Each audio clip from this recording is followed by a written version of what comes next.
yang sangat sangat menyakiti ya perasaan. Kemudian di ayat ini Yohanes 14 ayat 6 itu kalau kita perhatikan teks Yunani ya, terbitan UBS, United Bible Society, ini buku pegangan standar untuk studi teologi secara khusus Perjanjian Baru. Itu penggalan teksnya berbunyi, ego eimi he hodos kai he aletheia kai he soe. Aku adalah jalan dan kebenaran dan hidup. Jadi kata ego eimi, aku adalah, itu sama sebetulnya dengan Keluaran 3 ayat 23, ehye asyer ehye, aku adalah yang aku ada. Nah, ini kembali tadi saya katakan bahwa orang Yahudi sangat tergoncang dengan perkataan itu, aku adalah.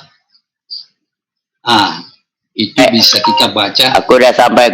Yohanes 6 ayat ya, Yohanes 6 ayat 48, 8 ayat 12, 10 ayat 9, 10 ayat 11, 11 ayat 25, 15 ayat 1. Itu sekian kali Yesus mengatakan ego eimi, yang maknanya sama dengan Keluaran 3 ayat 23, ehye asyer ehye. Oke, sekarang kita berbicara tentang jalan. Teksnya dalam bahasa Yunani hodos. Jalan ini pengertian aslinya itu sebetulnya orang tinggal memikirkan saja. Sebuah jalan itu kan ada awal dan akhir. Ya, jalan seperti jalan-jalan ini, kita maksudnya berjalan kaki atau menggunakan kendaraan, jalan dalam pengertian ruang ya. Jadi kita berangkat dari satu titik ke titik yang lain. Nah, itu yang dimaksudkan dengan jalan. Ada pengertian sekunder, yaitu misalnya jalan itu metodos, itu cara. Misalnya orang menjelaskan sesuatu, dia menggunakan metode apa, ya itu jalan. Tetapi di dalam Injil Yohanes ini yang dimaksudkan dengan kata jalan atau hodos, itu pengertian fisik. Jadi kita start dari rumah kita berangkat ke sebuah mall misalnya, ya berarti tujuan kita berawal dari rumah dan berakhir pada tujuan kita di mall. Ketika Yesus mengatakan, akulah jalan, itu dia menegaskan bahwa tidak ada jalan lain lagi. Tidak ada alternatif jalan lain untuk kamu bisa tiba kepada Bapa. Jadi dia sebenarnya mau menegaskan ya, kalau kita lihat ayat selanjutnya dan di kitab Wahyu, dia sebenarnya sejak awal sudah menyatakan, aku adalah Alfa dan Omega. Aku adalah yang awal dan yang akhir.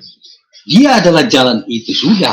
Kalau kamu mau sampai kepada Bapa, mau sampai kepada Allah, tidak ada jalan lain, tidak ada pilihan lain. Hanya melalui aku. Dia katakan seperti itu. Itu mengenai jalan. Kemudian kebenaran. Aletheia, kata yang digunakan dalam bahasa Yunani, aletheia. Ada satu kata yang lain, yaitu dikaiosune, dikaiosun, ya. Jadi kalau dikaiosun itu lebih menekankan hidup kesalehan, hidup keagamaan. Ya, jadi kebenaran dalam pengertian kalau kamu beribadah, kamu memberikan sepersepuluh, ya perpuluhan, memberikan sedekah, itu namanya kebenaran hidup keagamaan, dikaiosun. Akan tetapi yang dalam teks ini dipakai aletheia. Aletheia ini sebetulnya menunjukkan eksistensi Tuhan. Seperti tadi kita katakan, Kamu kan mau pergi kepada satu eksistensi. Yang dimaksudkan adalah yang dituju. Mau menuju eksistensi itu. Apa dan siapa eksistensi itu? Yang dimaksudkan adalah Bapa itu sendiri. Jadi eksistensi Bapa atau keberadaan Bapa atau tempat di mana Bapa berada yang merupakan tujuan daripada perjalanan. Jadi ditekankan di sini kebenaran dalam arti eksistensi atau keberadaan Bapa itu. Oleh sebab itu, kalau kamu mau ke Bapa itu, tidak ada jalan lain melainkan melalui aku, kata Yesus. Ya, seperti itu. Lalu yang berikut adalah hidup. Ini Zoe, ya. The teks Yunaninya Zoe. Di samping Zoe, kata dalam bahasa Yunani juga bio. Maka kita kenal misalnya biologi. Bio itu kan hidup. Logi itu kan ilmu. Jadi ilmu hayat atau ilmu hidup. Tetapi dalam teks Yunani 14 ayat 6 ini dia menggunakan kata zoe. Ya. Jadi bukan hidup dalam pengertian fisik atau jasmani belaka, akan tetapi yang ditekankan adalah hidup, nilai kehidupan itu, nilai hidup itu sendiri. Jadi kita berbicara tentang mutu atau kualitas daripada kehidupan itu. Itulah sebabnya ketika Yesus berkata, aku adalah jalan, kebenaran, dan hidup, maka sebetulnya dia menegaskan bahwa nilai kehidupan dirinya sendiri itu adalah nilai yang terbaik. Dan oleh sebab itu, setiap orang yang mau datang menjumpai Bapa, yang mau menuju kepada Bapa, harus mengikuti teladan hidupnya. Seperti itu. Kualitas hidup yang ditunjukkannya. Ada seorang filsuf besar yang sangat terkenal dan pemikirannya saat ini melandasi teologi maupun ilmu pengetahuan yang bukan teologi. Dia mengatakan setiap nabi, setiap pembawa agama selalu mengajari orang untuk melakukan kebaikan. Selalu mengajari orang untuk berkorban. Tetapi hanya satu saja di dunia ini yang menyerahkan hidupnya sebagai bukti kebenaran ajarannya, yaitu Yesus.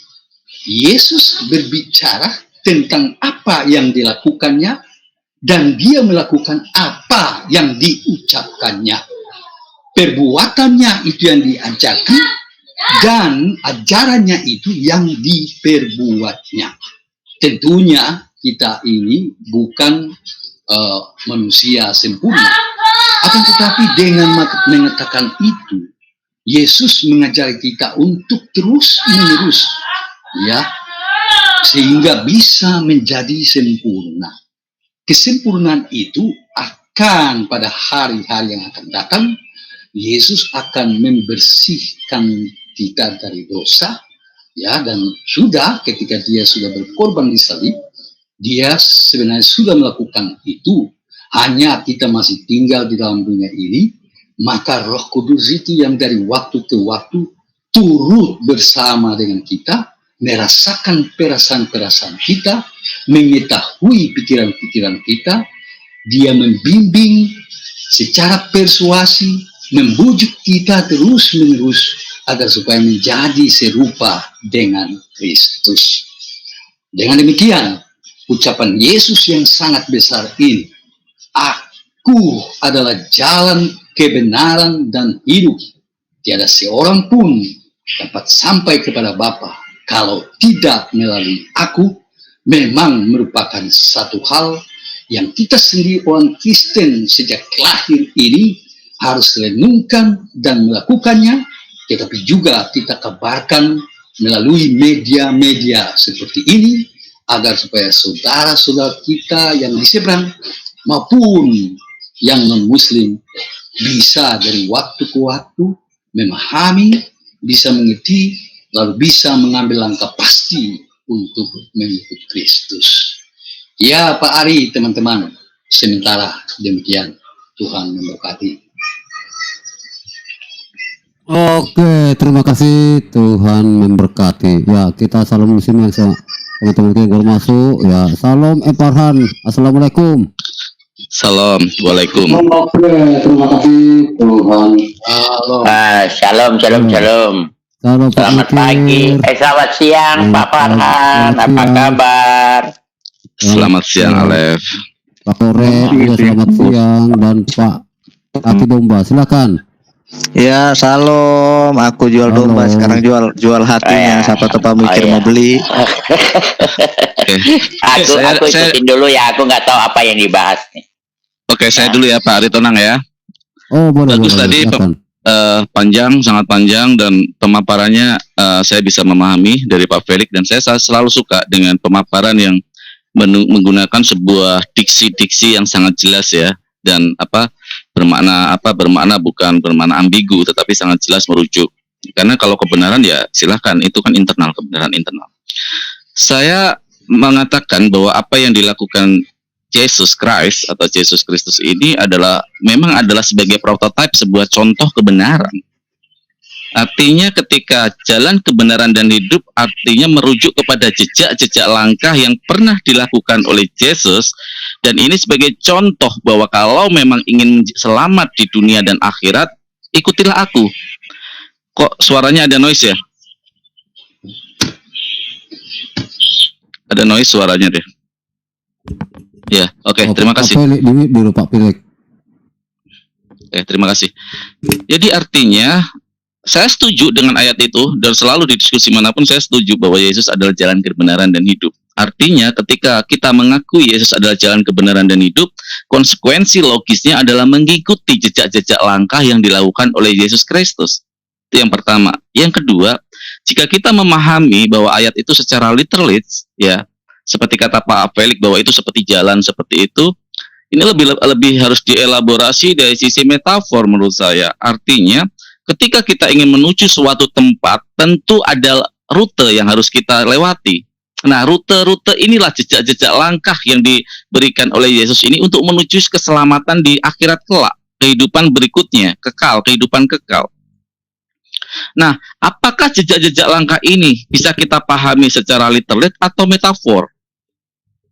Ketika langkah jalan itu sudah terbentang dan sudah diberikan contoh oleh Yesus, bukankah secara konsekuensi logis kita harus mengikuti jalan apa yang pernah dilakukan oleh Yesus? Karena dia adalah sebagai peletak dasar dari jalan-jalan itu. Ya. Dan jalan itu sebenarnya bukan rute baru.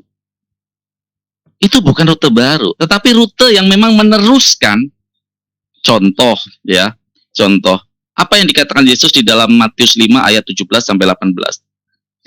Tidak menghilangkan hukum-hukum Taurat. Artinya dia melewatkan jalan itu, meneruskan jalan itu dari apa yang sudah dikerjakan Abraham, dari apa yang sudah dikerjakan Moses, dari apa yang sudah dikerjakan Yesaya, nabi-nabi terdahulu.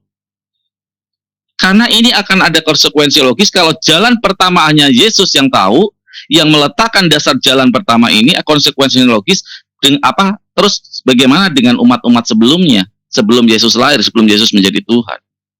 Oke, itu akan bisa diinikan dengan kata Yesus Tuhan di awal, ya. Yahweh itu adalah Yesus. Kalian bisa menggunakan narasi seperti itu.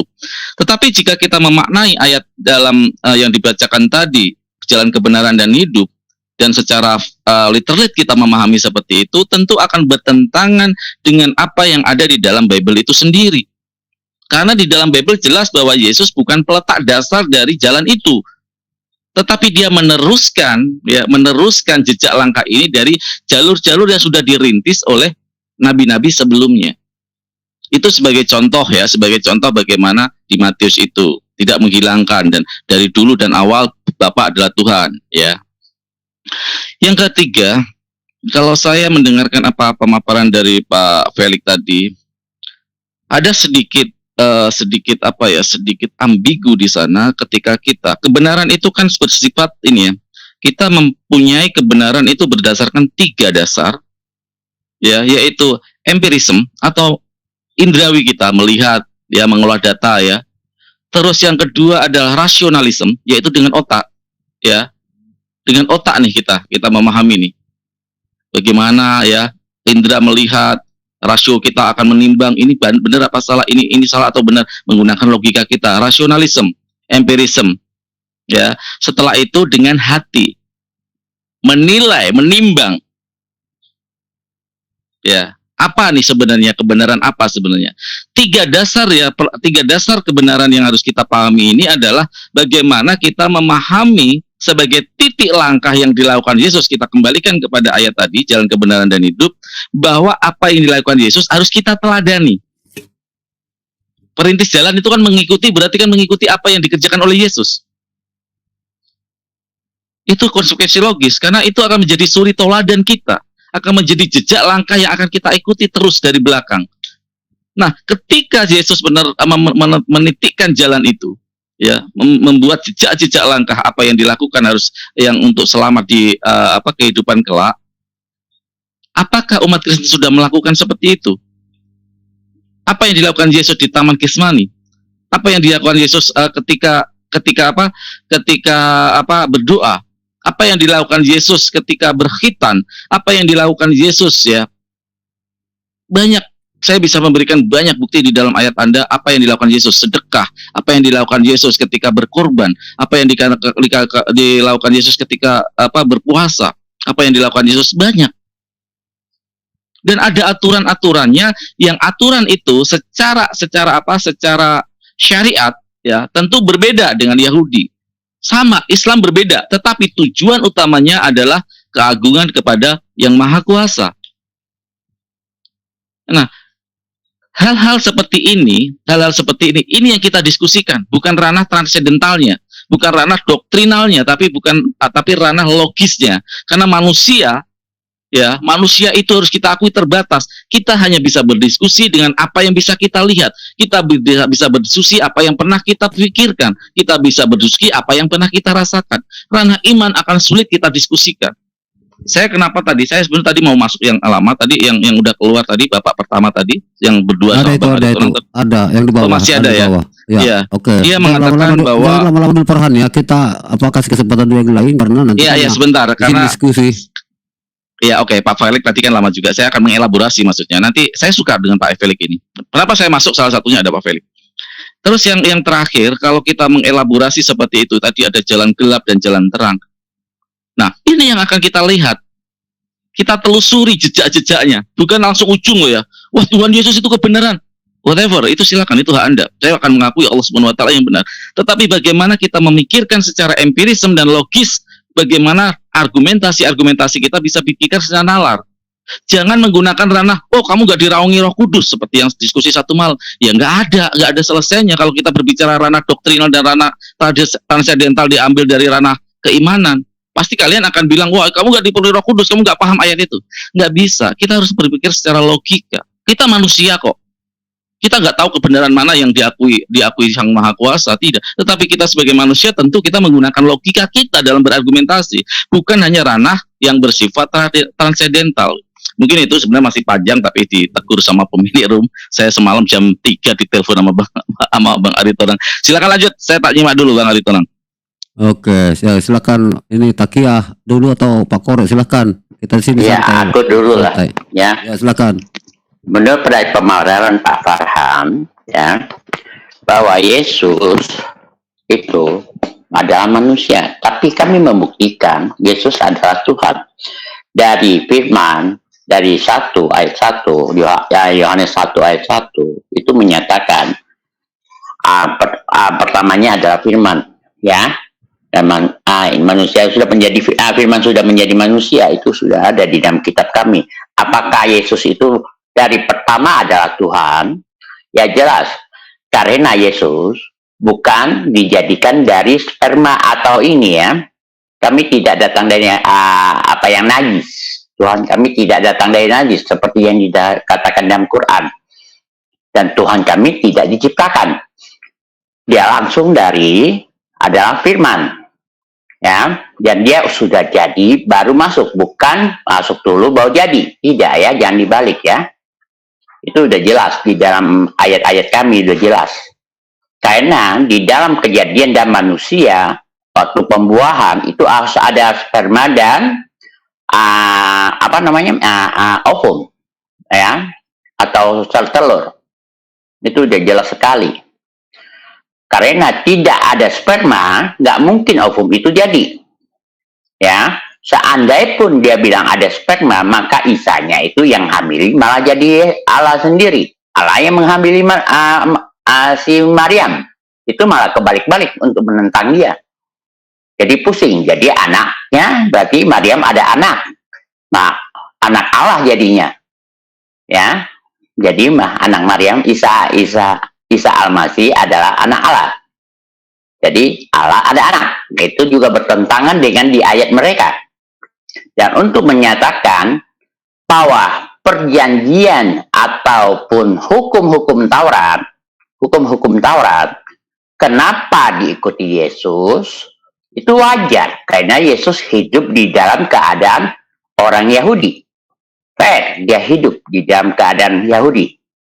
Dan untuk mengatakan bahwa kenapa Yesus mengajarkan hukum-hukum yang baru, karena dia datang untuk memperbarui perjanjian, maka wajar dia menyatakan pembaharuan, sehingga dia mengorbankan dirinya di tiang salib, ya, tiang salib, untuk mengorbankan dirinya. Dari zaman dahulu sampai sekarang, pengorbanan itu ada untuk penebusan dosa.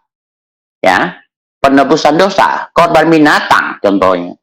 Ya, di zaman-zaman hukum Taurat terjadi banyak pengorbanan binatang. Dan dalam keadaan yang baru, dalam perjanjian baru, Tuhan datang membawakan perjanjian yang baru. Dia mengorbankan dirinya supaya kita tidak mengorbankan binatang lagi. Itu fair, ya. Memang itu yang hanya Tuhan mengorbankan dirinya. Apakah Tuhan mati? Sejak kapan Tuhan mati? Tidak pernah ada cerita Tuhan mati. Itu yang mau yang terus disampaikan oleh Pak Farhan. Kita juga tahu, Pak Farhan, Tuhan tidak pernah mati karena Tuhan menyerahkan dan mengambilnya kembali. Seperti kamu kasih ke tangan kanan, dari kantong ke tangan kanan masukin ke kantong kiri. Apakah dia membunuh dirinya? Tidak. Ya, itu sudah jelas sekali. Ya, dan kenapa Tuhan sunat? Ya wajar, dia harus sunat. Karena yang membawa dia sunat itu Bapak Yusuf. Atau Bapak yang secara yang tidak yang dinyatakan di dalam hukum-hukum. Bukan Bapak biologisnya ya. Ingat, Tuhan kami tidak punya bapak biologis. Bapak biologisnya itu langsung dari Allah Bapa. Ya, katanya firman sudah menjadi manusia. Itu sudah jelas. Dan Tuhan sunat. Iya, karena bapaknya dia harus menjadi manusia dulu. Dia merendahkan diri menjadi hamba.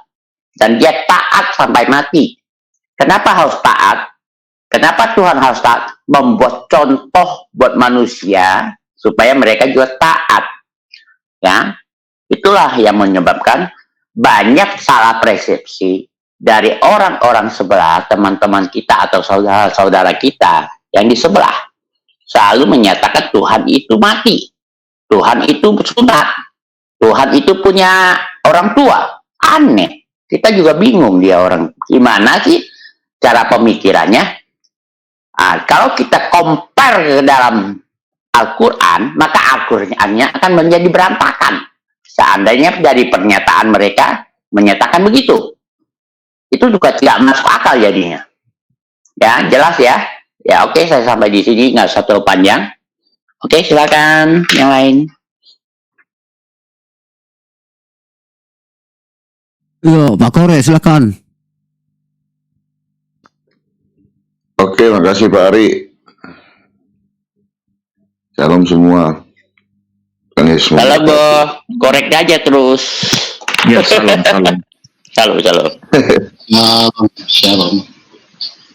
Jadi, kenapa Pak Ari tadi bilang Pak Farhan Jangan lama-lama karena manusia itu terbatas. Jadi semua terus semua yang Pak Farhan itu bilang itu bisa diblok semua sama Alkitab dan bahkan di-smash. Dan bahkan argumentasi Pak Farhan banyak yang kontradiksi tanpa Pak Farhan sadari. Pernyataan Pak Farhan yang satu dengan yang lain berhantaman, kontradiksi, berbenturan. Karena memang Pak Farhan nggak ngerti Alkitab. Kenapa nggak ngerti, nggak baca Alkitab? Dari Kejadian sampai Wahyu. Yang kedua, kalaupun Pak Farhan mengatakan, wah saya sudah baca, banyak itu kan yang ngaku-ngaku pernah baca. Pak Farhan nggak merenungkan. Pertama, manusia sekalipun nabi nggak bisa jadi teladan. Karena manusia ini nggak ada lagi yang kudus. Mulai dari Adam jatuh semua, sampai nabi-nabi, semua berdosa. Jadi Pak Farhan jangan bilang Yesus meneladani nabi-nabi, ajaran nabi-nabi. Nabi-nabi bukan teladan. Nabi-nabi hanya menyampaikan firman yang Allah itu sendiri menjumpai nabi-nabi itu. Hanya alat nabi-nabi itu, bukan teladan. Nah, yang saya ingat-ingat aja sebenarnya karena kita ini manusia, nggak bisa mampu mengingat semua argumentasi Pak Farhan yang saya ingat-ingat. Terus Pak Farhan bilang, Yesus itu perintis. Di Alkitab kami tidak ada tertulis Yesus itu perintis. Yang ada tertulis, akulah jalan dan kebenaran. Siapa kebenaran? Hanya Tuhan. Tidak ada manusia. Manusia tidak ada satupun yang benar di hadapan Tuhan, kata Alkitab. Akulah jalan, kebenaran, dan hidup. Nggak ada kata-kata perintis di situ. Siapa kebenaran? Hanya Sang Pencipta. Siapa hidup? Manusia bukan hidup. Akibat dosa manusia sudah mati. Itu yang ditanggung Yesus di kayu salib. Siapa hidup? Ya Allah itu sendiri. Manusia ini bisa hidup karena ada roh Allah. Jadi bertabrakan semua argumentasi Pak Farhan. Yesus disunat. Pak Farhan tahu Yesus disunat umur berapa tahun? Umur berapa? 8 hari. Apakah Yesus datang? Nih sunat aku nih. Enggak. Dia mana tahu dia disunat umur 8 hari. Jadi jangan dibilang kami tidak ini. Yesus bukan udah gede, udah punya ini. Ini aku mau sunat nih karena hukum Taurat. Enggak. Dan kami tidak meniadakan hukum Taurat. Bedakan hukum Taurat, hukum moral, sama hukum seremoni, sama hukum sipil. Itu yang Pak Farhan tidak pahami. Alkitab itu 613 hukum Taurat, 10 hukum moral. Sisanya seremoni dan hukum sipil.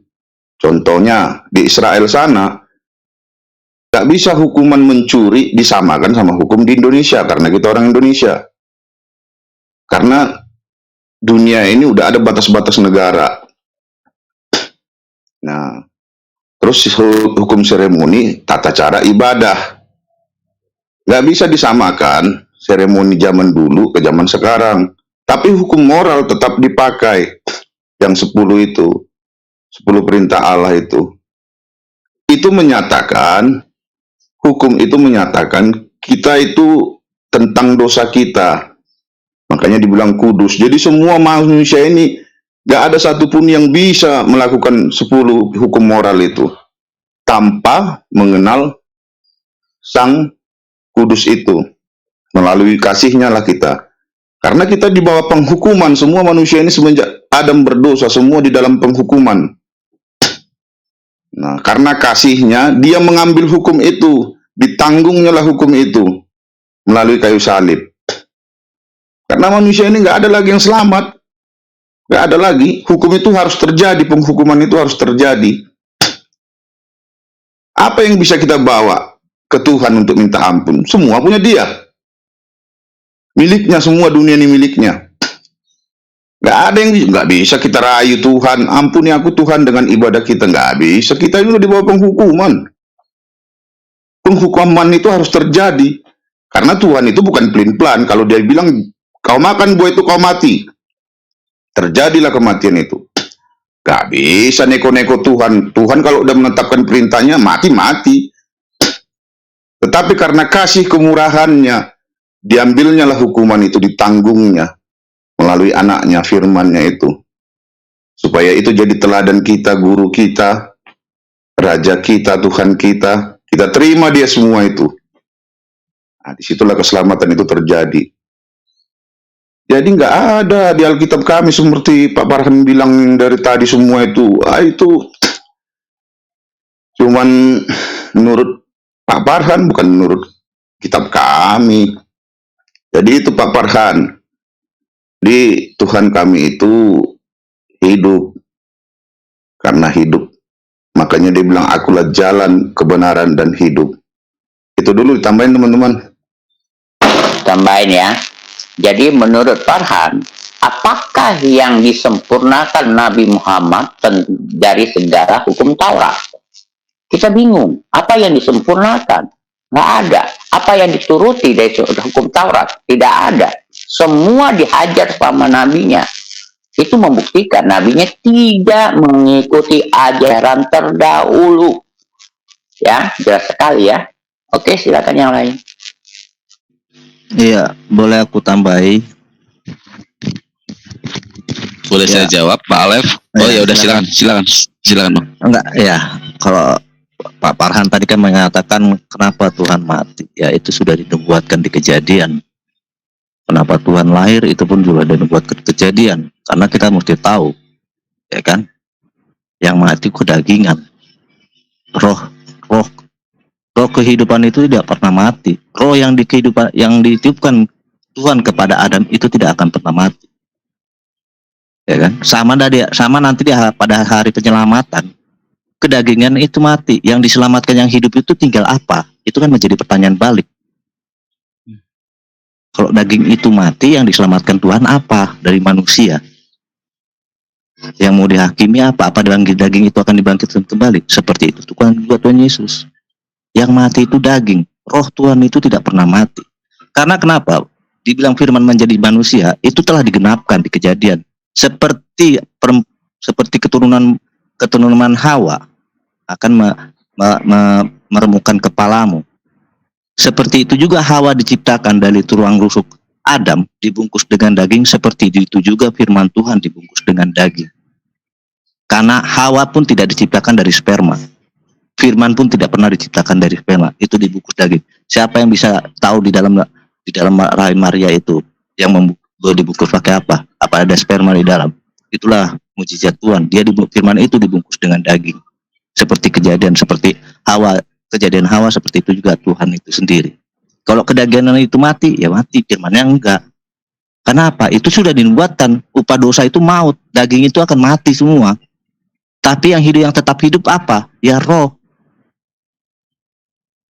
Roh tetap hidup. Roh yang diberikan Tuhan kepada manusia itu tetap hidup. Roh Tuhan itu tetap hidup. Gak ada pernah mati. Sama seperti firman itu juga. Kalau daging itu tetap mati. Ya kan? Jadi kalau dibilang yang kedua, dibilang iman itu timbul dari pendengaran. Kalau kita tidak mendengar dengan jelas, kita tidak mendengar dengan pasti, ya itu akan menjadi suatu pekerjaan yang sia-sia.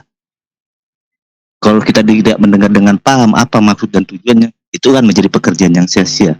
Karena iman tumbuh daripada pendengaran. Itu yang diajarkan firman Tuhan. Ya, jadi salah kalau Pak Farhan bilang itu, kalau tadi paparannya ada tiga jenis pertumbuhan iman itu. Kalau Kristen udah jelas. Awal mula iman itu dari pendengaran. Pendengaran itu yang ditelusuri manusia kebenarannya. Maka dibilang uji. Firman itu diuji. Ya kan? Ujilah katanya. Yang kita dengar kita uji, benar apa enggak? Ya kan? Apa benar kayak begitu firman Tuhan? Itu pengujian kita sebagai manusia.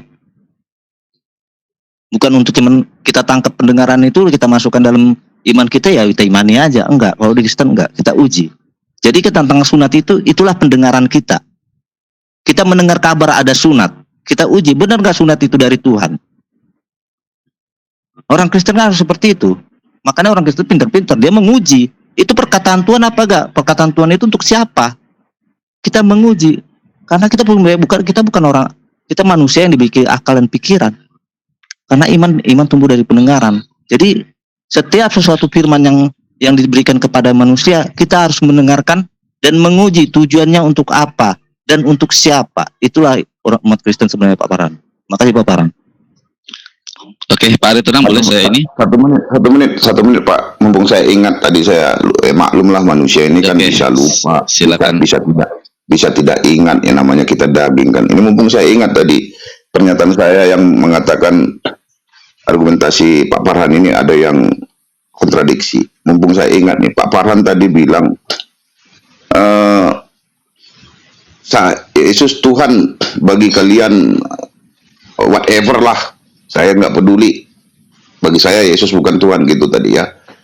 Kalau Pak Farhan tidak peduli, sebentar. Saya tidak pernah bilang bahwa gak peduli Tuhan Yesus. Saya cuma whatever kalau Yesus Tuhan bagi kalian. Jangan ditambahkan. Diksinya cuma itu. Benar dulu, saya ingat banget itu omongan Pak Farhan. Kalau bagi kalian Yesus itu Tuhan, whatever lah, saya tidak peduli. Yang peduli saya hanya Allah yang Tuhan. Pak Farhan bilang begitu kan. Bukan, jadi begini Pak Farhan. Sebentar Pak. Ini melenceng lagi. Bentar dulu, saya mau. Pernyataan Bapak udah salah. Bentar dulu, jadi lupa nanti saya. Bentar dulu, nanti di counter. Nah, jadi kalau Pak Farhan nggak peduli bagi kami Yesus Tuhan, Pak Farhan nggak masuk ke room ini. Ngapain ngomong Tuhan kami? Pak Farhan pasti nggak mau dengar, nggak akan masuk. Nggak peduli Pak Farhan. Nah, kan gitu kan, whatever kan, apa saja. Bagi kami Tuhan, nggak mungkin Pak Farhan datang ke sini membahas, bertanya, mengomentari. Kalau saya begitu, kalau saya nggak peduli, nggak bakal saya pelajari itu, nggak mau tahu saya itu kontradiksinya. Jadi kalau saya nggak peduli tentang sesuatu kebenaran orang lain, masa bodoh saya, bukan kebenaran itu bagi saya, nggak bakal saya mau dengar itu. Bahkan berdiskusi pun nggak bakal mau saya sama tentang kebenaran dia. Nah, itu yang namanya whatever kalau menurut saya. Gitu Pak Farhan. Jadi terus jadi lupa lagi saya, ada satu lagi tadi gara-gara Pak Farhan inilah di ininya saya tentang apa tadi itu, Yesus yang mati itu bukan Tuhan Pak Farhan. Alkitab kami nggak pernah mencatat Tuhan mati, makanya harus baca Alkitab dan baca teliti jeli. Yang mati itu anak manusia, matinya sebagai anak manusia, nggak ada kata Tuhan di situ.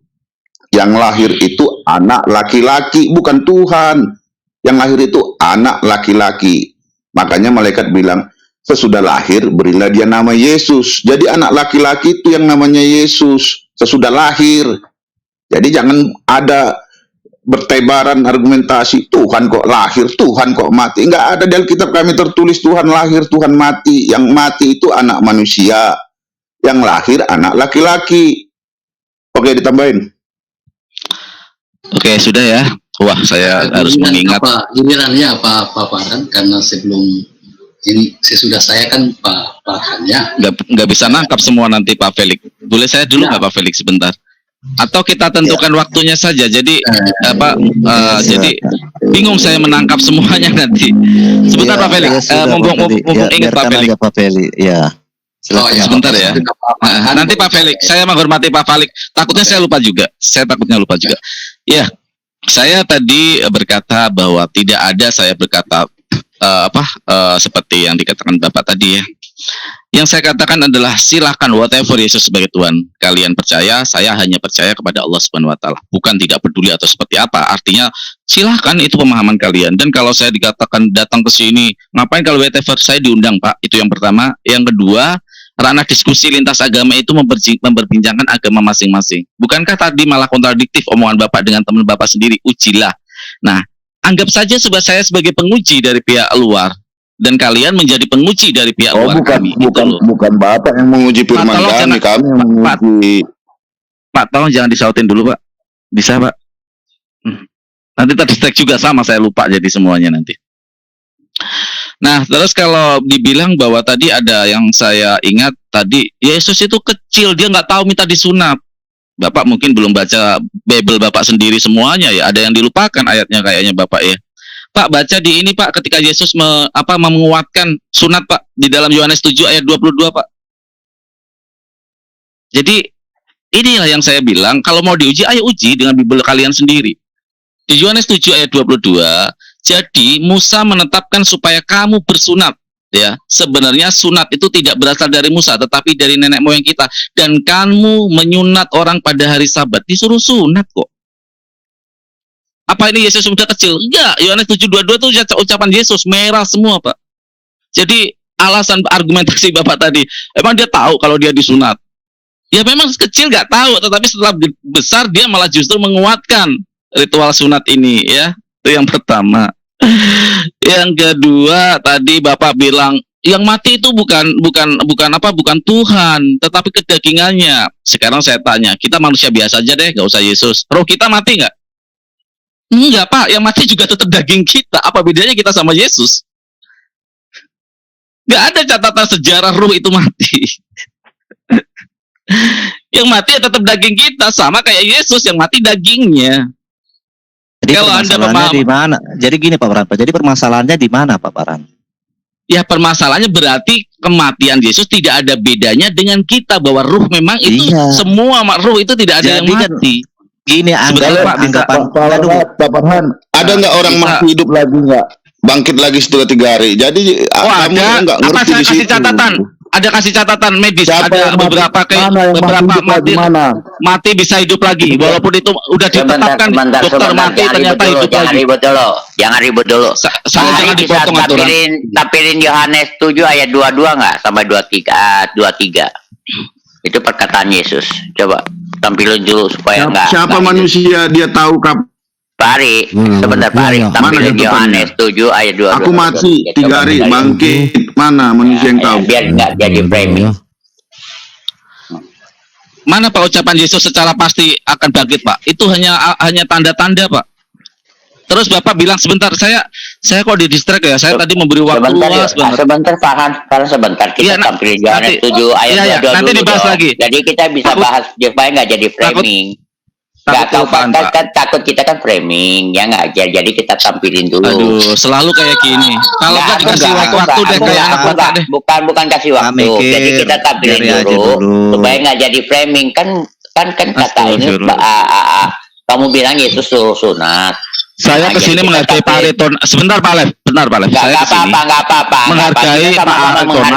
Jadi kita tampilin dulu Yohanes. Bapak selalu menguasai panggung kalau Bapak masuk di. Ngomong aku mau minta tampilin ayat dong. Kau framing lagi ntar.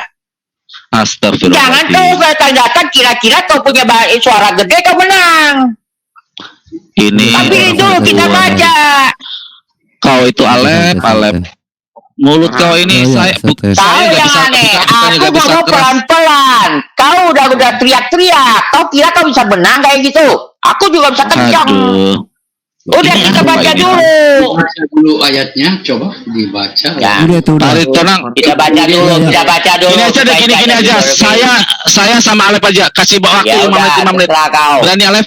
Berani, kenapa enggak? Ya udah, oke. Yang penting nggak kakia dulu ya. Janji dulu, aku nggak belum apa-apa udah nuduh. Aku suka bersumpah dulu karena kau suka bertakia. Aku nggak suka ngomong dengan orang yang bertakia, percuma hasilnya. Aduh. Setelah itu saya, lalu kemudian silakan. Saya belum selesai. Ya udahlah, saya keluar aja. Pak Ariton, saya mohon maaf lah. Saya belum selesai dipotong. Bukan takut. Ya, apa yang potong kita mau suruh tampilin ayat supaya kita nggak jadi framing. Keluar Pak Farhan, nggak usah keluar. Ini penting. Ini orang ya ampun. Iya ini penting. Jadi kita kan sama-sama dong. Kau ngajarin aku supaya aku mualaf. Jangan keluar. Aku nggak ngajarin kau supaya percaya. Bukan hak saya untuk mualaf, ngapain? Ya udah kau bela lah. Jadi kau bela dengan secara jujur. Suara kok kayak gini. Emang kamu bisa? Kamu jujur aku apa? Saya jujur atau sesuai dengan Alkitab. Oke, dibaca saja dulu. Kalau ini ngomong kenceng udah kayak aku baca dulu. Tapi kayak bocah kamu sifatnya Aku baca dulu ya. Jadi Musa menetapkan supaya kamu bersunat. Sebenarnya sunat itu tidak berasal dari Musa, tetapi dari nenek moyang. kita dan kamu menyunat orang pada hari Sabat. Jikalau seorang menerima sunat pada hari Sabat, supaya jangan melanggar hukum Musa. Mengapa kamu marah kepadaku? Karena aku menyembuhkan seluruh tubuh seorang manusia pada hari Sabat. Apa? Sejak kapan tuh Yesus menyunat? Astagfirullahaladzim, kata literat gitu mungkin aja saya susah lanjut memahami. dulu ya, Pak Hari. Sebentar Pak, Nah, sebentar Pak, saya belum selesai loh. Saya baru 3 menit loh tadi bicara. Nah, iya nanti dikasih. Tapi Ini gimana saya sih supaya- Roni? Begini. Oke. Enggak, saya Jadi- baru loh. Saya baru tadi saya mendengarkan benar-benar saya juga Kan diem. setelah saya baru Pak Farhanto, jadi maksud saya supaya kita fokus, ya, kita fokus. Oke. begini. Waalaikumsalam. Ya, oke. Jadi begini. Bang Farhan, boleh nggak? Ya, ya. Coba sabar sebentar ya. Kita Ya, gantian, supaya satu-satu kita ngomongnya, Kak. fokus, Ya, supaya kita Mas Pak fokus Felix, ya. Oke. Heeh. Jadi memang Kristologi itu sama seperti Trinitas ini sangat menantang, ya, sangat menantang pemikiran semua orang. Bang Felix suaranya kecil banget bang. Ya, Oke. dibesarkan Pak Pelik. Ya, suara Oke, dibesarkan aja, bisa. teriak aja, nggak apa-apa. Ya, bisa jelas ya. Jadi Kasih timer aja dong. Saya baru 3 menit. Saya menunggu, saya hitungin 12 menit. Ya, saya gimana bisa berargumentasi? Kasih waktu aja. Kasih waktu. Iya, oke. Farhan, ini bukan ruang debat. Kamu kalau mau bertanya jangan berdebat. Diskusi sini, diskusi satu-satu dulu diskusi orang yang lain apa? Diam dulu, Pak Pelik dulu, silakan Pak Baik. Pelik. Suara saya jelas ya? Jelas. Jelas. Oke. Jadi sekali lagi, Kristologi itu sama seperti Trinitas, sangat menantang rasio ya. Jadi saya memang sepakat dalam hal ini secara khusus tantangan Farhan tadi, yaitu kebenaran ini kan harus diverifikasi ya. Secara faktual.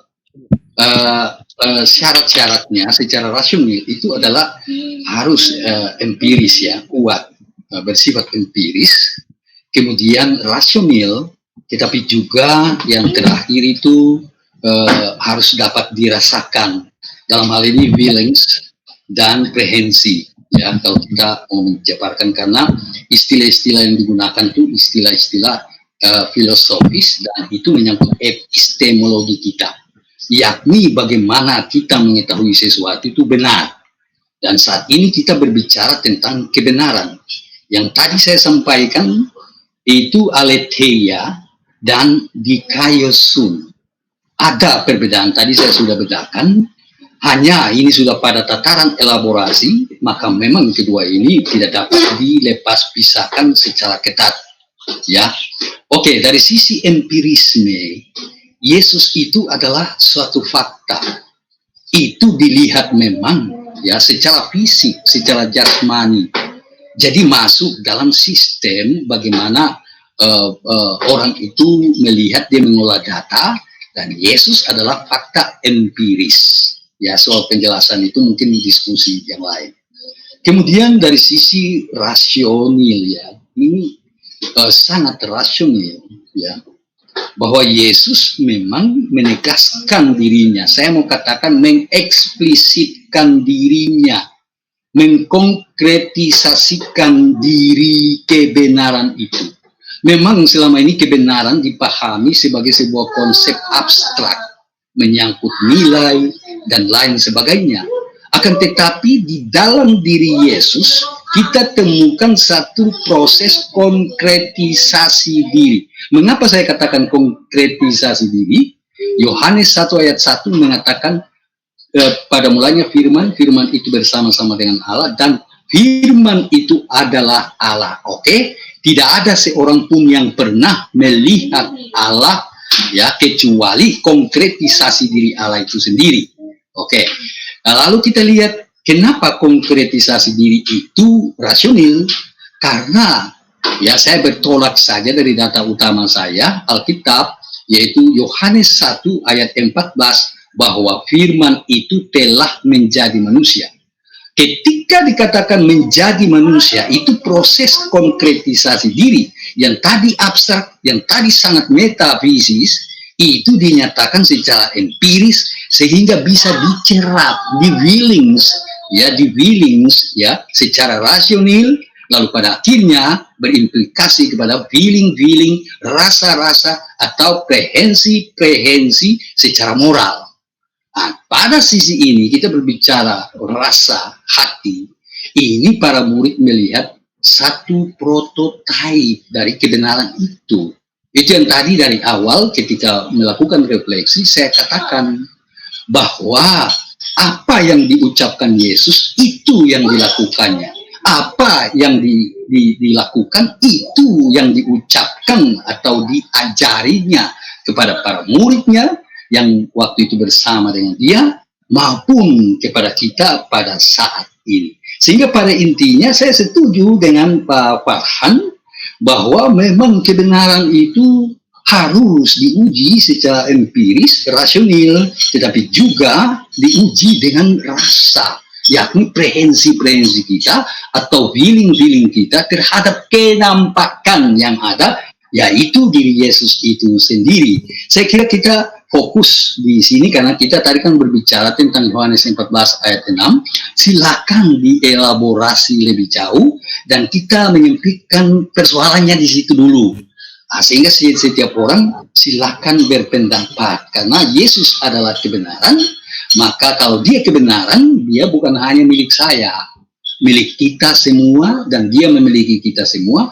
Maka tanggung jawab kita harus melihat itu secara empiris, rasional, tetapi juga prehensi, bagaimana memprehensinya dengan rasa kita.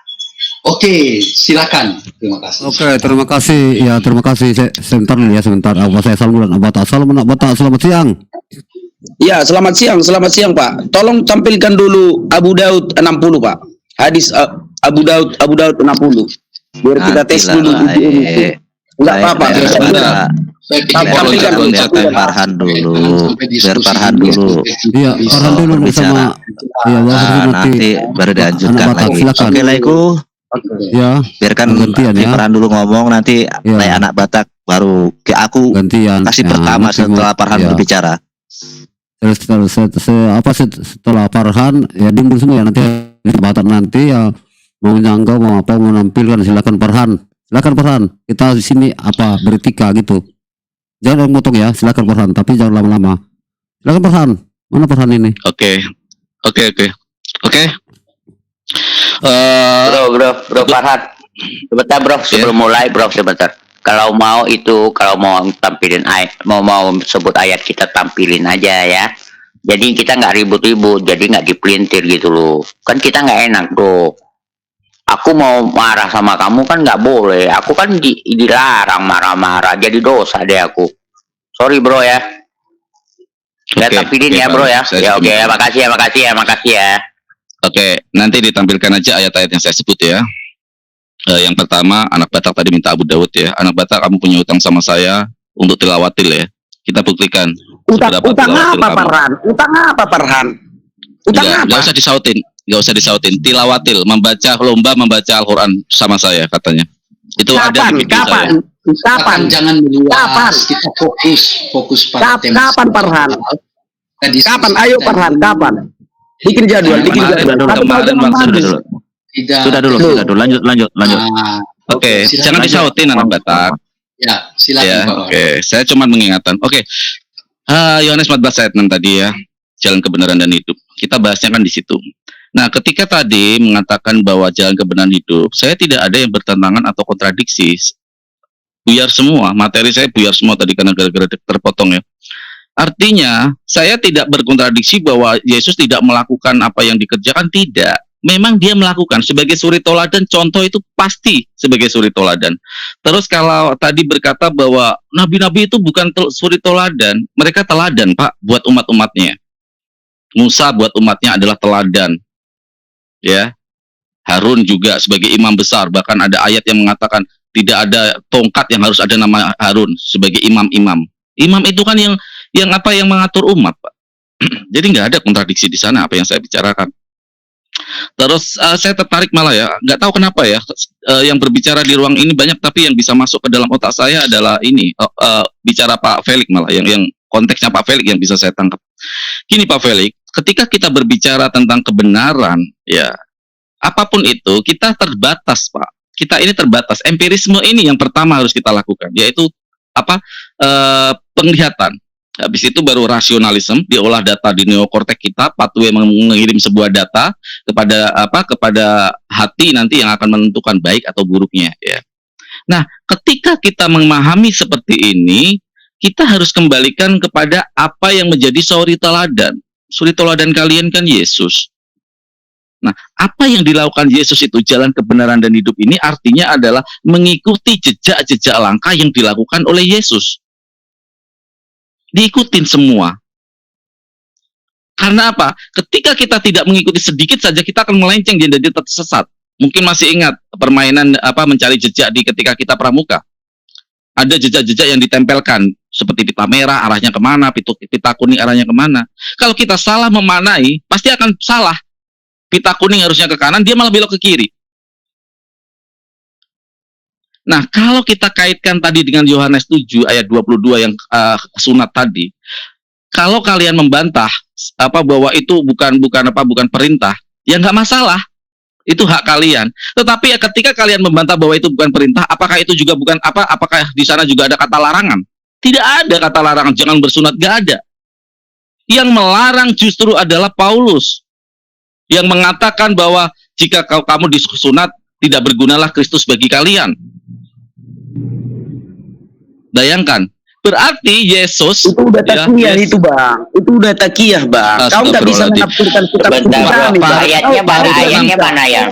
Saya keluar deh, saya keluar. Anak Batak, sebentar, kelakuan kamu gak layak. Kelakuan kamu gak layak. Kamu tuh cuma ngomong besar, mulut comberan. Farhan, kalau kami menanyakan kau Quran, kau jelaskan Quran.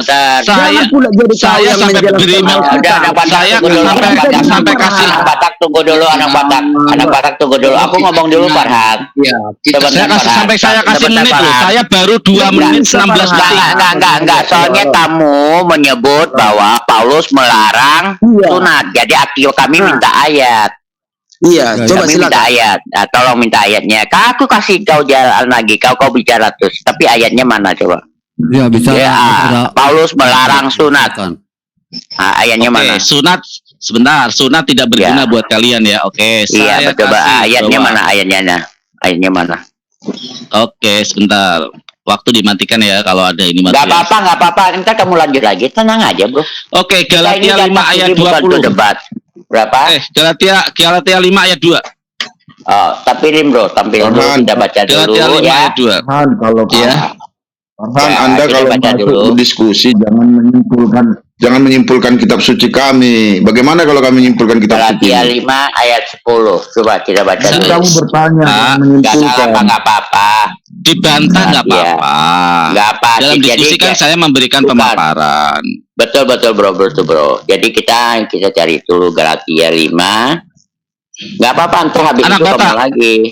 Etika adab kamu dijaga ya, dirubah ya. Nah, Jangan ayat kau 10. menafsirkan kitab suci kami, Farhan. Jangan kau menafsirkan Alkitab. Ayo, Gini, Farhan, nanti saya kasih link, kamu janji mau tilawatin. Buktikan bacot kamu besar. Kau nggak tahu diskusi. Orang yang tahu diskusi itu begini, Farhan. Kalau orang Kristen nanya Quran, kau jelaskan Quran.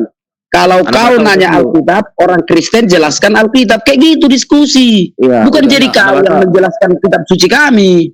Kayak mana kau ini? Ayat berapa? Topiknya tadi, padahal topiknya kan kitab kalian. Galatia 5 ayat 10 nggak tertulis kayak begini, bro.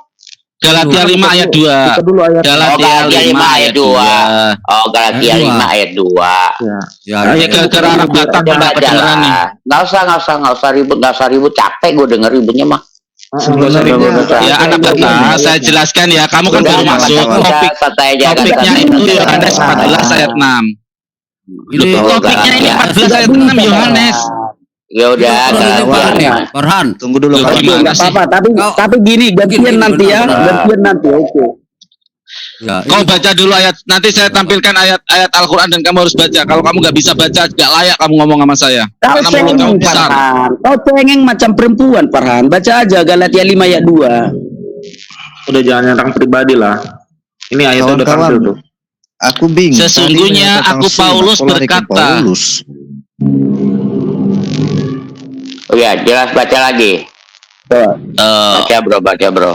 Aduh ya ampun, ruangannya ya. Sesungguhnya aku. Kenapa kau Udah, diam dulu lah. Nah, Patak, santai. Ntar kita kasih waktu. Coba. Sesungguhnya aku, Paulus, berkata kepadamu, jikalau kamu menyunatkan dirimu, Kristus sama sekali tidak akan berguna bagimu. Coba lagi, Sekali baca lagi yang aku 3 jam. katakan kepada setiap orang yang menyunatkan dirinya bahwa ia wajib melakukan seluruh hukum Taurat. Berarti, boleh saya ini menyimpulkan atau tidak boleh menyimpulkan? Lanjut. Ya, enggak, 2 ayat itu silakan dibaca. Ini masa saya baca Ya, semuanya oke, satu ya, ini betul. satu Oke, ini. ya, aku Silakan lanjutin baca ya. ya. Aku lanjutin ya, Belum, bro, Pak. ya. Sebentar. Aku lanjutin baca. Oh, oke, silakan. Kamu lepas dari Kristus. Jika kamu mengharapkan kebenaran oleh hukum Taurat, kamu hidup di luar kasih karunia.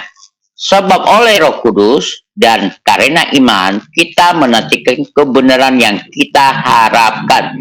Sebab bagi orang-orang yang ada di dalam Kristus, hal sunat atau tidak sunat tidak mempunyai sesuatu arti. Hanya iman yang bekerja oleh kasih. Apa yang salah di situ, bro? Kenapa? Halo. Jelas Apa yang di sini. salah? Bang Farhan, Enggak, boleh sebentar, sedikit? biar Farhan dulu. Kita tadi kan aku udah janji sama Farhan. Farhan boleh lanjutin. Kita tanya apa yang salah di ayat. Oke, kalau kamu mengatakan bahwa ayat itu tidak ada gunanya, sunat ya, bahwa itu adalah yang penting iman dan kebenaran. Tolong tampilkan Kisah Para Rasul 15 ayat 1. Ingatan saya mungkin masih tajam ya. Kisah Para Rasul 15 ayat 1. Nanti Ya, ada tampilin, kaitannya dengan itu. Kisah Ya Para udah, Rasul kita- 15 ayat 1. Ya. Pak Farhan, Kita uji. Pak Farhan, Hmm. Ya, bukan kita tampilin kisah dulu. para- Ya, nggak usah ngomong dulu, biarin Farhan kita tampilin dulu. Ya, Jadi satu- pelan-pelan aja. Iya. Masih panjang, kita- ini baru mulai. Masih ada 10 jam ya. Tenang. Nggak ada. Iya. nggak ada kisah para rasul. Yang ada kisah para rasul. Iya. Ya, Tampilin Rasul apa kisah Rasul lah. Kisah para rasul. Kalau saya manggilnya Rasul bukan Rasul. Ya nggak apa-apa, bro, Ya, sama salah. aja. Enggak sama itu Ya. Pak. Oke, nggak masalah ya. Masa saya disalahin kayak gitu? Ya Silakan. betul, kalau rasul doang nggak Ada mau. Rasul sini. Ya, Rasul yang ada gitu loh. Ya udah, tampilkan Udah, Kisah Para udah. Rasul. Kisah Para Rasul. Iya, ke Rasul berapa? nggak apa, jangan diambil hati, bro. Nomor 1. Bro Farhan, jangan diambil hati, jangan diambil hati. Iya, Ya, Kisah santai, Para Rasul santai. 1, Kisah Para Rasul 1. Kisah 15 ayat 1. 15. Oke. Cuman jawabannya sebenarnya udah simple. Kita yang muter-muter. Bisa parah. Iya. Udah biar aja, biar puas dia. Biar Ya, puas ya. dia. Aku nanya dulu, asal mula sunat itu menurut Farhan dari siapa? Nggak usah, Pak. Biar aja Ya dulu. nggak, biar aja. nyantai dulu, Biar jangan aja. biarin aja, biar Farhan dulu. Kisah para Ya. rasul ayat berapa tadi? Kisah Para Rasul 15 nomor 1. Ayat 1. Ayat 1. Farhan lebih pintar dari nabinya. Iya, ini dah. Udah nyantai aja, Ya, bro. Tenang, bro. jangan seperti itu, Pak. Jangan seperti itu. Kalian juga lebih pintar daripada Yesus karena yang Udah diikuti cepat Paulus. lah. Aduh, Farhan cengeng kali si Farhan. Udah, kita baca. Saya baca.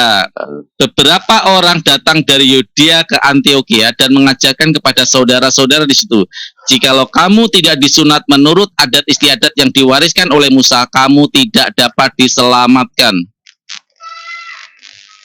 Tidak dapat diselamatkan. Terus? Oke. Baca lagi yang 2. Baca. Silakan, Pak. Tetapi Paulus dan Barnabas dengan keras melawan dan membantah pendapat mereka. Akhirnya ditempatkan. Jangan ketawa. Tunggu. Akhirnya ditempatkan yang supaya ketawa teman Paulus Bapak. dan Barnabas serta beberapa orang lain dari jemaat itu pergi kepada rasul-rasul dan penatua-penatua Yerusalem untuk membicarakan soal itu. Mereka diantaranya diantarkan oleh jemaat sampai keluar kota, lalu mereka berjalan melalui Fenisia dan Samaria, dan tempat-tempat itu menceritakan tentang pertobatan orang-orang yang tidak mengenal Allah. Hal itu sangat menggembirakan hati saudara-saudara di situ. Terus apa salahnya? Nah, artinya yang tidak bersunat adalah yang yang melakukan kebaikan Salah, tapi tidak salah kau, bersunat Farhan. seperti Salah, penyembahan Farhan. penjamahan berhala. Biarin dulu. Jangan di-sekat dulu. Jangan Kau di-sekat ini dulu. pada Itu kau asalnya Jangan di-sekat dulu, Pak. Boleh nggak? Jangan di-sekat Boleh dulu, biarin aja. Pak, boleh ini nggak saya diskusi tambahin? apa ini ya? Biar, Aduh. yang lain diam dulu lah, biar. Udah. Silakan kalian Farhan. internal aja lah. Tapi kalian jangan Farhan. pernah membicarakan Kau Al-Quran ya. jelaskan dulu Saya nggak akan Abu masuk. Daud Saya nggak akan 60. masuk. Kau Saya jelaskan nggak akan dulu masuk. Farhan. Tetap Hadis Abu bicara. Daud Kau anak bata, 60. kau anak bata buka jelaskan ruangan dulu. kita berdua. Buka ruangan di ruang tamu kita berdua. Farhan. Kau cengeng Farhan. Sedikit ngadu ke Jangan. netizen. Sedikit ngadu ke netizen. Itu cengeng Farhan. Kau kan lagi naik. Kau itu nantang aku untuk tilawatil, ya kan? Atur waktunya, kamu ayo. bilang gitu. Sekarang Ayo, ayo. tapi jangan cengeng kayak gitu Farhan. Jangan cengeng seperti itu. Kau Sedikit anak aku bata, kan bukan. komentar itu Farhan. Bukan Coba kau cengeng, jelaskan kamu dulu. makanya Gini aja Farhan. Farhan. Farhan, dengarkan dulu. Gini aja, aku Astaga. tidak bisa, aku Udah, tidak udah. mau menjelaskan Al-Quran. Aku tidak mau memframing hadismu. Aku nggak mau. Kau aja yang menjelaskan bukumu. Silakan kau jelaskan dulu Abu Daud 60. Itu perintah betul. ulamamu. Aku nggak mau menafsirkan. Kami tidak akan menjelaskan Al-Quran. Tidak akan, tidak akan. Kami cuma Tapi kalau membaca bisa kan? Kalau membaca bisa kan? Silakan Pak. Abu Daud 60. Akan. Apa itu namanya? Hadis. Iya, Abu Daud 60. Oke, hadis. Aku nggak mau memframing, aku nggak mau menjelaskan, hanya membaca aja. Silahkan kau jelaskan. Daud. 60 ya. 60 kan? Iya. Oke, saya tarik dulu ya. Oh.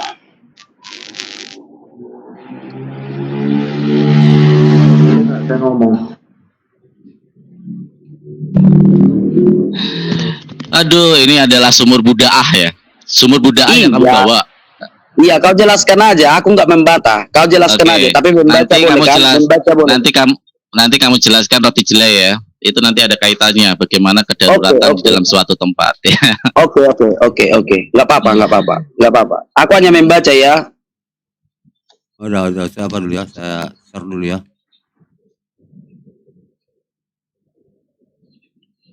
Iya, ini kau bela ini, kau cari pembenarannya dari Quran dari mana sukamu. Tapi jangan ke kitab suci orang lain. Silakan besarkan dulu Pak. Kau ambil pula nanti pembenarannya dari kitab suci orang Buddha kan aneh.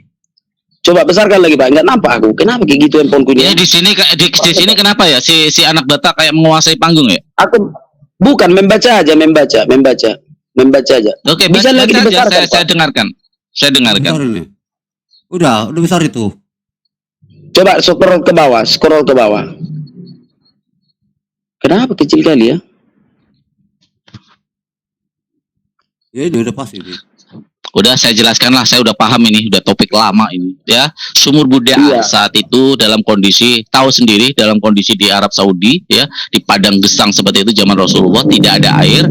Jadi ketika ada air itu, di situ ada kotoran ya. Bahkan hadis ini pernah ada yang menambahi ya. Bisa. Sini aku baca dulu, biar fair, aku baca. Sunan Abu Daud 60 telah menceritakan kepada kami Muhammad bin Allah dan Al Hasan bin Ali dan Muhammad bin Sulaiman Al-Abar, mereka berkata telah menceritakan kepada kami. Itu udah bisa Bapak besarkan. Telah menceritakan kepada kami katanya kepada Rasulullah sallallahu alaihi wasallam, sah Nabi Muhammad, sah. Ini jangan kau bilang ini palsu. Ini dari Nabi Muhammad. Bolehkah kita berwudu dari sumur budaah, yaitu menajis, yaitu sumur yang dilemparkan ke dalamnya kotoran haid, bangkai anjing, dan sesuatu yang busuk? Rasulullah sallallahu alaihi wasallam menjawab, air itu suci, tidak ada sesuatu pun yang dapat menajiskannya. Abu Daud berkata, sebagian mereka menyebut Abdul Urrahman bin Rafi, ulama mulai itu, kaulah yang apa itu? Hadis pembanding. Bisa lagi turun ke bawah Pak? Bisa lagi Pak? Bisa sebentar. Jangan kau bilang doif, ini dari Muhammad langsung. Hanya. Ya. Sunan Abu Daud 61 telah menceritakan kepada kami Ahmad bin Abi Suwabib Al-Batara mereka berdua berkata telah menceritakan katanya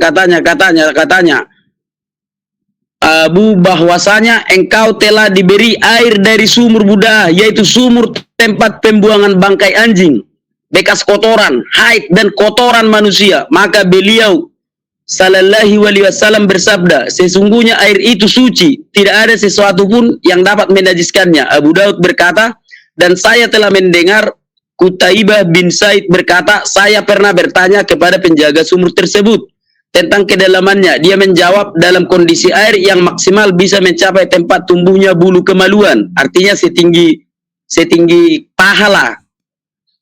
Aneh, yang kotor, yang jorok-jorok semua. Tentang kedalamannya dia menjawab, jangan menyimpulkan. Kamu katanya nggak boleh menyimpulkan. Nanti kamu saya kasih roti jelai. Siapa yang menyimpulkan? Aku membaca aja.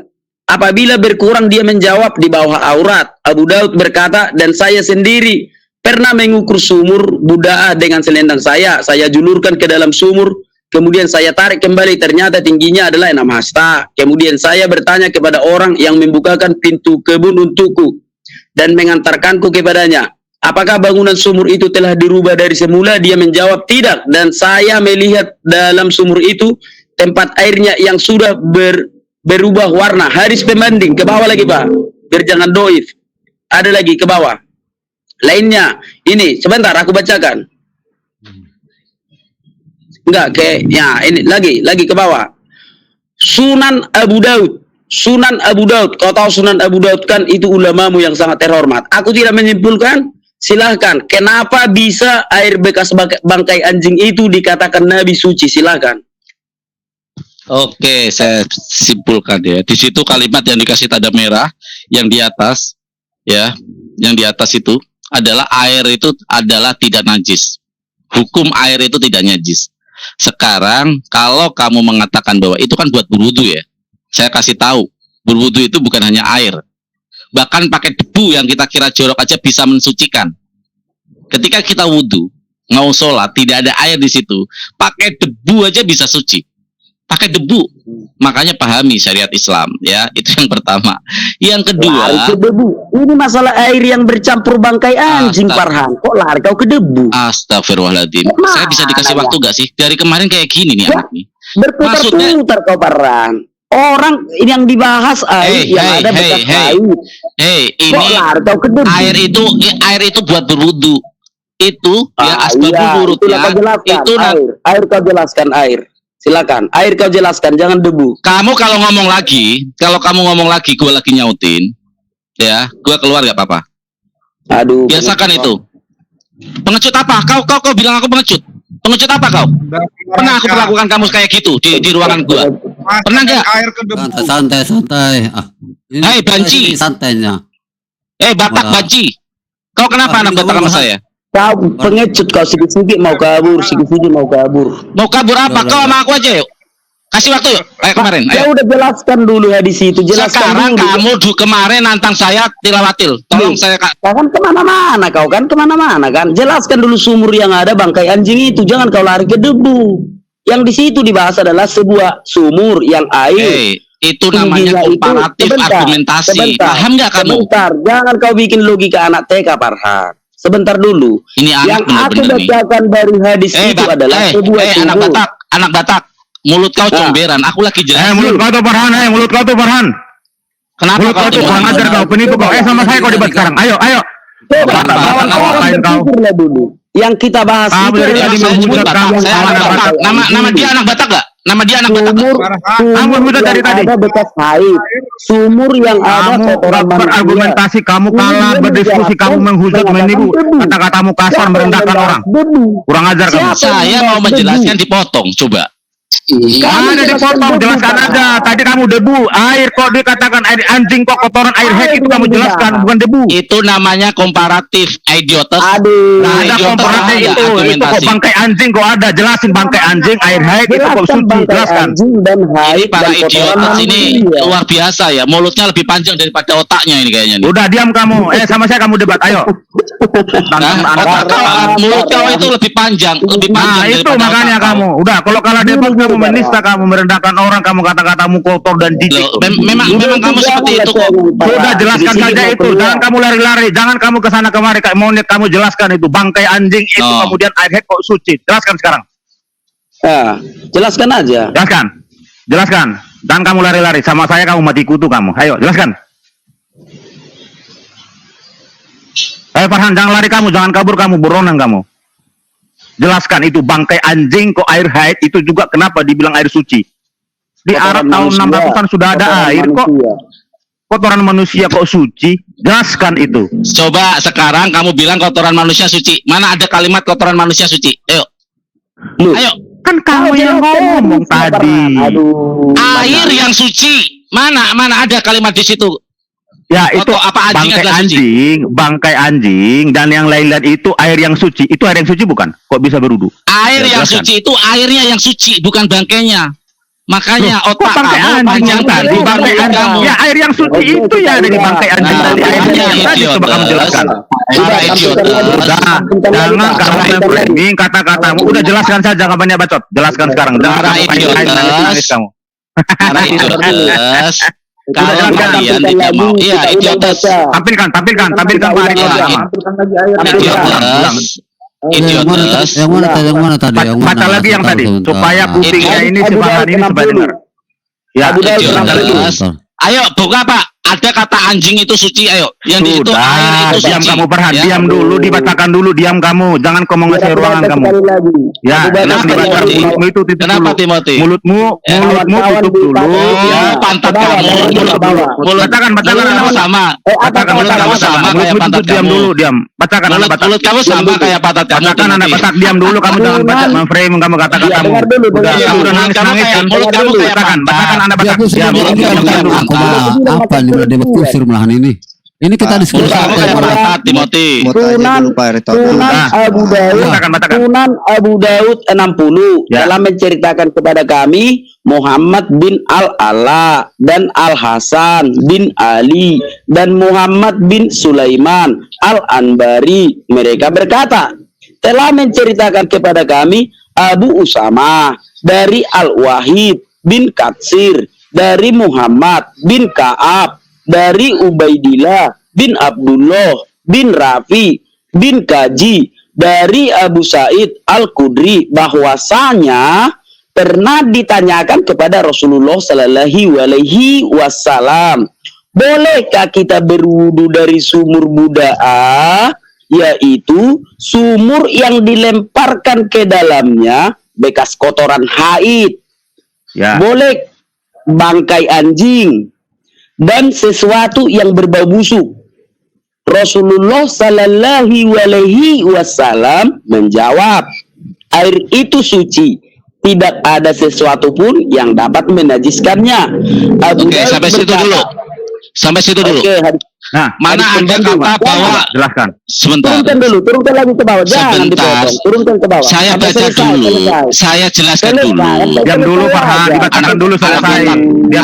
Diam dulu. Bacotmu itu diam dulu Farhan, dibacakan sampai selesai. Nanti kamu komentar. Ini apa ya? Ini rumah apa Pak Aritonang? Sudah. Pak Aritonang, Anda masih saya diam dulu Farhan. Kalau kayak gini saya diam dulu Farhan. Mereka berdua jangan kabur kamu. Ngapain gua kabur sama lo? Bacot. Iya, kabur kamu. Dibacakan dulu. Orang gila ngapain? Dan Ubaidillah. Baca. Masa aku hari sama penyembah manusia? Baca dulu. Diam. Dan Abu Sa'id Khudri, dia berkata, saya mendengar Rasulullah Sallallahu Alaihi Wasallam ketika ditanyakan kepada beliau, ngapain kepanasan? Aku anggap orang gila aja. Air dari udah diam dulu kamu, nangis kamu. Yaitu sumur tempat pembuangan. Wah, dikit-dikit nangis. Aduh, anak kecil. Diam dulu kamu. Bekas kotoran ya idiotas. dan kotoran manusia. Maka beliau Sallallahu Alaihi Wasallam bersabda, sesungguhnya air itu suci, tidak ada satupun yang dapat menajiskannya. Oke, udah berkata, saya jelaskan. Belum, diam dulu Farhan, diam dulu. Bang Farhan. Ini, siapa yang udah begitu? Jadi Bang Farhan, abang jelaskan sebuah sumur yang di dalamnya terdapat bangkai anjing. Oke, bekas udah. haid, kotoran manusia. Silahkan. Oke. Ya. Pak Itu Aritonang, suci bukan? janjian ya Pak Ya. Aritonang ya. Saya ada yang dubbing. Penjelasan jangan dipotong. 5 menit. Kasih waktu aja Pak Aritonang. Jangan Udah ada yang tadi motong. kamu bacakan saja, orang baca aja kamu potong-potong. Kamu jelasin aja. Kamu banyak kamu memberi Iya, iya, kata-kata yang halus. jelasin, Kalau kayak Silakan. gini sih, ya begitu Udah, dipotong jelasin saya aja. keluar. Oke, saya Ya, ini ya, saya kamu jelaskan. keluar aja sekarang. Kami nggak butuh kamu di sini. Kamu kadrun kamu. Sekarang kamu keluar. Dasar kamu. Siapa yang nahan kamu? Diundang Pak Aritonang loh. Farhan. Aku diundang Pak Aritonang. Farhan, kamu sekarang Udah, keluar. udah, Kami udah, tidak butuh anda di Farhan, sini. mati, Ya, mati, diam silakan. dulu, apa, diam dulu. Dulu semua biar dibacakan Farhan dulu ya, silakan Mau Farhan. ngapain kamu Aduh. ditahan-tahan di sini? Udah, dengar dulu penjelasan dari Farhan. Oke, sekarang Farhan. Ya. Oke, jelasin. Oke, saya jelaskan ya. Nahan. Iya, iya. Di Biarin dulu, sini. ntar aku tanya. Di sini ada rumah apa ini? Oke, di sini jelas ada kalimat sesungguhnya air itu suci. Jadi kalau mau dipakai wudhu, bangkainya itu diangkat dulu, dibersihkan dulu. Airnya adalah suci. Nggak ada kata-kata Sumurnya itu diangkat suci. di situ. Nggak ada diangkat di situ, Pak Farhan. Aritonang, Jangan saya ngomong keluar ya framing. Pak Aritonang ya. Pak Aritonang, saya tanya sekarang sama Roti Jai. Malah keluar. Nggak ada diangkat. Nggak ada diangkat. Apa Oi, ya? halo. Betul itu Bang Paran. Bang Paran, betul itu Bang Paran. Sebentar Pak Timothy. Bangkai itu Ini diangkat kenapa? dulu. Betul itu Bang Paran. Bangkai itu diangkat dulu. Sekarang bekas haid angkat sama kotoran manusia. Kayak mana kau bikin mengangkatnya itu sama bekas haid? Silakan. Oke, jadi air yang ada di dalam sumur itu ketika diangkat, apalagi ada penjelasan tadi sebesar setinggi paha. Kamu paham nggak? Sekarang saya tanya kalian yang sok tahu, air suci yang yang dibilang 1 kulah itu berapa? Coba. Lu. Farhan, saya Jelaskan jelasin aja sama kamu ya. Nah, air itu ketika kita ada ukuran 40 cm kali 40 cm, kedalamannya 40 cm itu sudah disebut sebagai 1 kulah. Paham? 1 Ya, kulah. oke. 1 kulah Apa itu? adalah air yang dipakai buat Ya. wudhu, berulang kali kena Biarin situ kotoran. mikir, biarin. Ya, Ini biar apa aku ya? juga mau aku tahu. Diam dulu. Jadi biar Farhan itu jelasin dulu. Jadi baru kita Iya, tapi Aduh, nggak ada yang aduh. diangkat. Nggak ada yang diangkat kata-kata diangkat dari tadi dibaca. Ya udah sebentar ya. Sekarang jelaskan Mikir, biar aja mikir. Jangan dibela-bela, dari mikir. Tahan lama-lama kita nggak ada temen ngobrol. Iya, Kamu nggak tahu, perlu kalau jelaskan. framing, biarin saja. Jelaskan roti jeleh. Coba. Sudah, kamu roti jelaskan jeleh, dulu, tahu nggak? jelaskan dulu. Jangan banyak bacot kamu. Tuhan kamu yang nyuruh sama tadi tai kamu nggak- manusia loh. sebentar. Bakar tuh roti kamu sama tai manusia, penyembah manusia. Dulu, daripada kamu ngomong Apa, dulu, Timothy, dengar diam dulu. dulu Pak Timothy, apa biar kita dengar dulu Tadi penjelasannya. udah benar. Biar kita Bangkai dengarkan. anjing itu diangkat dulu udah benar. Silakan Ya, Bang Farhan. ya, benar. Bangkai anjing diangkat dulu udah benar. Coba Bang Farhan. Oke, Halo. dengerin ya penyembah manusia ya. Ya. dengar dulu Bang. Ya. Diam dulu, nggak usah Kamu dibahas. jangan kata-katamu itu, jangan framing Nggak usah kamu. gitu. Udah, jelasin aja itu Udah, kotoran udah, manusia udah, sama udah. bangkai anjing. Iya. Assalamualaikum Bang Oke. Waalaikumsalam. Assalamualaikum, Bang Donasius. Farhan. Sabar Bang Farhan. Waalaikum. Sabar. Ya, gini. Sebelumnya saya mau kasih tahu Bang Farhan. Sebentar mas, Hati-hati, sebentar mas. Bang. Saya ngomong dulu sebentar. Ya di hadis ini tadi dikatakan air Ini yang Timothy suci kok itu- menguasai ya? Dengar dulu, Oke, saya mau saya- bicara.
Dulu saya keluar dulu. Saya tidak layak bicara sama idioter. Farhan, Saya saya tidak bicara layak dulu. sama Jangan bicara. kamu dari tadi menguasai panggung Iya, ini. Dari tadi saya kamu tidak- ngomong, yang tadi kamu nggak kasih kesempatan Saya orang tidak ngomong. mau Saya bicara dulu. saya sebentar. tidak mau bicara sama Kamu orang diam dulu, idiot. Farhan. Saya Diam tidak dulu, layak Farhan. bicara sama orang Diam idiot. dulu, Farhan. Aritonang, Kamu saya pamit ya. itulah kamu kan. Yang lainnya. Kalau sama Timothy Para kamu idiot. ketakutan kamu.